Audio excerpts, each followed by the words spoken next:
The night my life shattered didn't begin with a scream. It didn't begin with a fight. It began with laughter. Cruel, polished laughter that echoed across the ballroom and pierced straight through my chest. I was standing beside my husband, Daniel Carter, at his company's annual gala. 12 years of marriage, 12 years of sacrifice, and yet, in that moment, I wasn't his wife.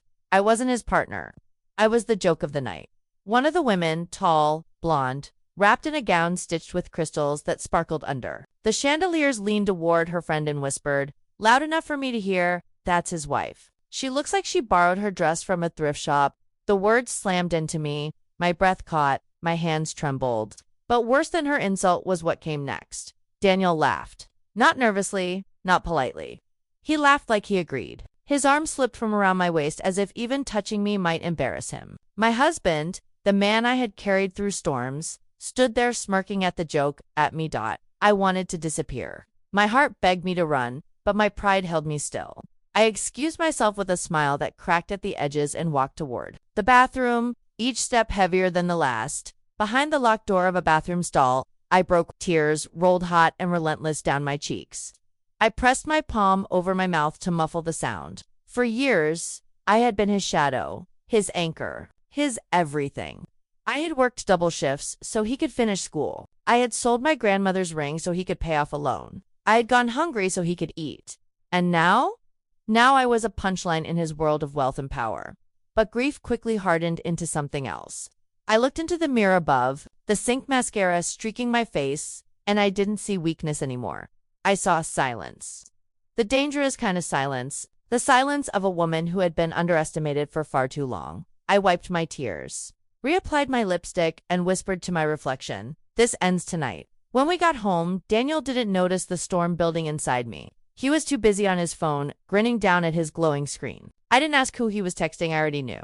His secretary. I had seen the way she touched his arm earlier. I had seen the hunger in his eyes when he looked at her. He thought I was blind. He thought I was weak. He thought I would swallow my pride and stay silent, just as I always had. But Daniel forgot one thing. I knew him better than anyone.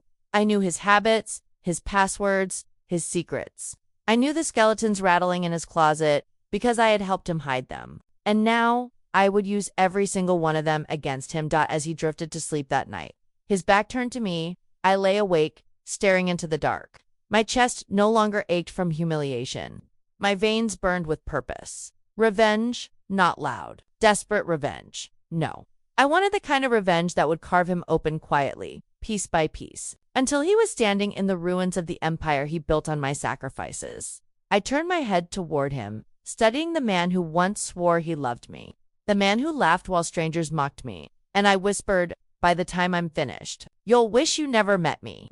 And that was the night my plan was born. The next morning, Daniel was already dressed in his navy suit, sipping coffee and checking his emails before I even got out of bed. His tie was knotted perfectly, his cologne sharp in the air. He looked powerful, untouchable, the image of a man who believed the world bent to his will. He kissed me on the cheek absently, not even looking at me, as he muttered, "Don't wait up tonight. Late meetings." That word had become his favorite lie. Meetings meant dim hotel bars, his secretary's perfume, and a hotel receipt slipped into his wallet like a trophy. He didn't bother hiding it anymore. He thought I wouldn't dare question him. And maybe once, he would have been right. But now, every lie he told me became another weapon in my hand. When the door closed behind him, I sat at the kitchen table, fingers curled around my coffee mug, staring at the steam rising like smoke. I replayed the gala in my head, the laughter, the whispers, his smirk. Each memory tightened around me like a fist. But pain wasn't holding me hostage anymore. Pain had turned into strategy. I opened my laptop and began digging. Every password of his was mine too, because I had set them up years ago. His banking, his emails, his investment accounts. I had access to all of it. And what I found made my heart slam in my chest. Hidden in those accounts were transactions he never told me about. Offshore investments, quiet transfers. Money moved in shadows. Millions he'd earned and tucked away, while I clipped coupons to buy groceries. He wasn't just a cheater. He wasn't just a liar. He was building a kingdom, one he never planned to share with me. My hands trembled, but not from fear, from power. For the first time in years, I realized Daniel didn't control me anymore. I controlled him, days turned into weeks, and I played. My part, well, I smiled when he walked through the door. I asked about his meetings. I cooked his favorite meals. I laughed at his dry jokes. He didn't notice the way my eyes no longer softened at him. He didn't notice that the woman standing in front of him was no longer his loyal wife. She was his executioner, quietly sharpening the blade. At night, while he slept, I planned, I copied files, I traced accounts, I recorded calls. Every secret he thought was safe, I held in my hands. But revenge isn't only about destruction, it's about timing. And timing requires patience. So I waited. I waited until he was comfortable, until he thought I had faded into the background like old wallpaper, until he believed he had one. The breaking point came one evening when he didn't come home at all. No excuse, no text, just silence. At 3 a.m., he finally stumbled through the door, reeking of whiskey and perfume. His tie was missing. His shirt was wrinkled. He collapsed onto the couch, muttering something I couldn't understand before passing out cold. I stood there, staring at him, my heart pounding with a mixture of rage and clarity. This man wasn't just betraying me, he was mocking me. Every night he stayed out late. Every smirk, every careless laugh was another reminder that he thought I was powerless. I leaned down, close enough to feel his shallow breaths against my cheek, and whispered, "Keep laughing, Daniel. I'll be the one laughing last." The next morning, while he nursed a hangover and barked orders into his phone, I dressed in silence. A plain blouse, black slacks, nothing special. But when I looked at myself in the mirror, I felt different. I felt dangerous. I drove downtown, not to shop, not to visit friends, but to meet with someone Daniel never would have expected. A lawyer. Not just any lawyer, the kind who specialized in corporate fraud, hidden assets, and high-profile divorces. The kind who smelled blood in the water and swam straight toward it. I laid everything on the table. The offshore accounts, the transfers, the recorded calls, the late-night receipts. The lawyer's eyebrows lifted higher with every piece of evidence I handed over. By the end, he leaned back in his chair, a slow smile spreading across his face.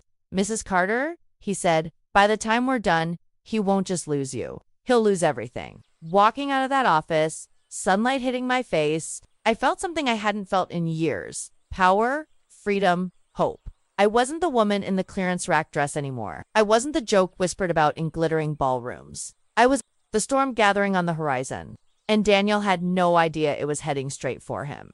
That night, I came home to him sipping bourbon, legs stretched out like a king in his castle. He glanced up, barely acknowledging me, then went back to scrolling his phone. I smiled to myself. Let him enjoy his throne for now. Soon, I would pull it out from under him and watch him fall.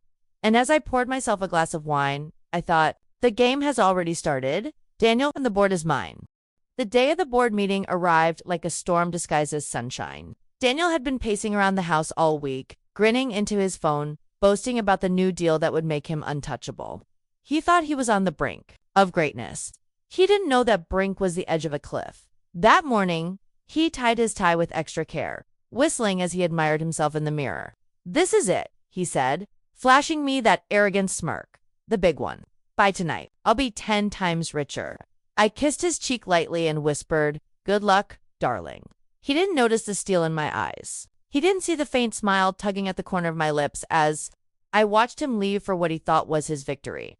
When I arrived at the downtown skyscraper hours later, I didn't walk in through the front doors like a wife tagging along. I entered with a lawyer at my side and a folder so heavy it could crush kingdoms.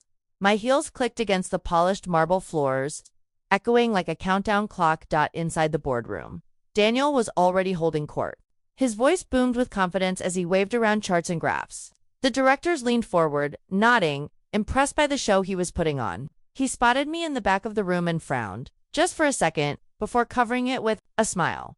"Gentlemen," he said smoothly, "this is my wife. She's just here to support me." Support. That word almost made me laugh. The chairman of the board tapped his pen against the table. "Mrs. Carter," he said, "do you have something you'd like to add?" Daniel chuckled, shaking his head. "She's not involved in business matters." I stepped forward, sliding the folder onto the glossy mahogany table. My lawyer leaned in and began laying out the documents, the offshore accounts, the hidden transactions, the fraudulent transfers. With each page, the room grew quieter, the air heavier. Daniel's smile faltered. "What is this?"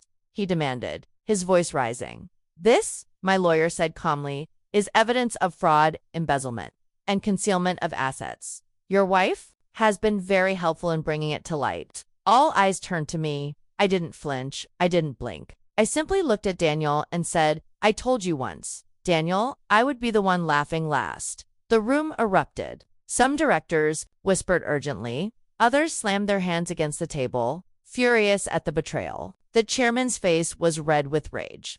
Do you realize what this means, Carter? Your position is finished. Your career is over. Daniel's voice cracked as he stammered, No, this is a misunderstanding. She doesn't know what she's talking about, but his words were drowned by the sound of security being called, by lawyers scribbling notes, by the chaos of a man's empire collapsing in real time. He turned to me then, eyes wide, face pale. You did this. I leaned closer, my voice soft but sharp as glass. You did this to yourself. I just handed you the mirror. By the end of the day, his accounts were frozen, his assets seized, his reputation dragged through every headline in the city. The man who strutted through life like a king was now a disgraced fraud, begging lawyers to save him. When he finally stumbled home that night, broken and desperate, I was waiting. He dropped his briefcase, his tie hanging loose, his voice trembling. Please, Sarah, you don't understand. I was doing it for us. I laughed bitterly. For us. While I wore clearance rack dresses, while you paraded me around like a shameful secret. No, Daniel, you did it for yourself. And now, you can live with yourself. He reached for me, tears in his eyes, but I stepped back. It's over. The house, the cars, even this marriage, it's all mine now. You wanted to build a kingdom without me. Well, congratulations. Now you have nothing. For the first time in years, I felt light, free, powerful. I wasn't the humiliated wife in the corner of the ballroom anymore. I wasn't the punchline whispered behind manicured hands. I was the storm that shattered Daniel Carter's empire. And as I closed the door behind him, his broken sobs fading into the night, I whispered to myself the words that had carried me through every sleepless night, every cruel laugh, every silent plan. Never underestimate a woman who has been betrayed. Because her silence isn't weakness, it's preparation.